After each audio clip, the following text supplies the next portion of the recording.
ಸಿರಾ ನಗರಸಭೆಯಲ್ಲಿ ಸೋಮವಾರ ನಡೆದ ಸಾಮಾನ್ಯ ಸಭೆ ಗದ್ದಲ ಹಾಗೂ ಗಲಾಟೆಗೆ ಕಾರಣವಾಯಿತು. ನಗರಸಭೆ ಅಧ್ಯಕ್ಷ ಜಿಹಾದ್ ಮೊಹಮ್ಮದ್ ಅವರು ಅಧ್ಯಕ್ಷತೆಯಲ್ಲಿ ಸಭೆ ನಡೆಯಿತು. ಪೌರ ಕಾರ್ಮಿಕರಿಗೆ ನಿವೇಶನ ವಿತರಿಸಲು ನಿಗದಿಪಡಿಸಿದ್ದ ಜಾಗದಲ್ಲಿ ಅಕ್ರಮವಾಗಿ ಕಟ್ಟಡವನ್ನು ನಿರ್ಮಿಸಲಾಗಿದೆ ಎಂದು ಸದಸ್ಯರು ಆರೋಪಿಸಿದರು. ಇದರಿಂದ ಪೌರ ಕಾರ್ಮಿಕರಿಗೆ ಅನ್ಯಾಯವಾಗುತ್ತಿದೆ ಎಂದು ಆಕ್ರೋಶನ ವ್ಯಕ್ತಪಡಿಸಿದ ಅವರು ವಾರ್ಡ್ಗಳಿಗೆ ಅನುದಾನ ಹಂಚಿಕೆಯಲ್ಲಿ ತಾರತಮ್ಯ ಮಾಡಲಾಗುತ್ತಿದೆ ಎಂದು ಆರೋಪಿಸಿ ಸಭೆಯಲ್ಲೇ ಧರಣಿಯನ್ನ ನಡೆಸಿದರು.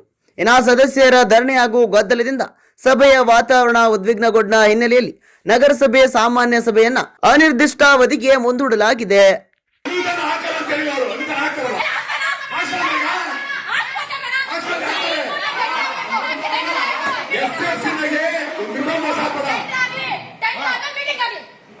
ಈಗ ಎಸ್ಎಫ್ಸಿಗೆ ಎಸ್ಎಫ್ಸಿ ಕಾಂಡೆ ಬರುತ್ತೆ 50